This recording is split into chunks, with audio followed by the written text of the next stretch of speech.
Մինչ իշխանությունը ընդդիմությանը մեղադրում է թալանի և ապօրինի գույքեր կուտակելու մեջ, իսկ ընդդիմությունը իշխանությանը մեղադրում է քաղաքական հետապնդումների մեջ, Սահմանադրական դատարանը վերջերս կայացրեց շատ կարևոր որոշում ապօրինի գույքի վերաբերյալ, որը նույնպես դարձավ շատ վիճելի։ Սահմանադրական դատարանը արձանագրեց, թե որն է կիրառման իրավաչափ նպատակը,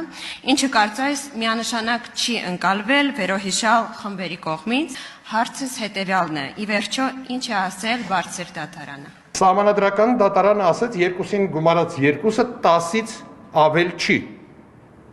բայց չկարողացավ համարձակություն ունենալ, ասելու, որ երկուսին գումարած երկուսը հավասար է 4-ի։ AM իրավաբանական ընկերության բաժնետեր Եվա Առաքելյանին հարցրեցինք, ի վերջո ինչ էր իրենից ներկայացնում Սահմանադրական դատարանի այդ որոշումը։ Սահմանադրական դատարանի այդ որոշումը որոշակի բարդություններ ստեղծեց դատախազության համար։ Սահմանադրական դատարանը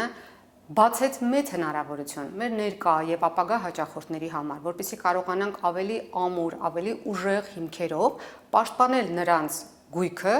անարդար բռնագանձումից։ Արդյոք բոլոր գործարարները, որոնք եղել են պետական պաշտոնյա ու դոլարային միլիոնատերեր են, հիմա ռիսկի տակ են։ Ով է ասել, որ մարդը, որը մի քանի միլիոն կամ մի քանի 100,000 դոլար գումար է աշխատել մասնավոր հատվածում լինելով, հետո եկել որոշակի պաշտոն է զբաղեցրել, որևէ պաշտոն, ուրեմն կարելի է նրա ամբողջ գույքը բռնագանձել եւ դա որևէ կերպ կարող է արդար համարվել։ Այս նույն տրամաբանությամբ էլ Սահմանադրական դատարանը սահմանել է, որ չես կարող մարդուն կասկածել մի կոնկրետ հանցանքի կատարման մեջ ու հետո բռնագանձել նրա ողջ գույքը, որովհետև կոնկրետ այդ հանցանքի հետևանքով նա ենթադրենք 100,000 դոլար է վաստակել։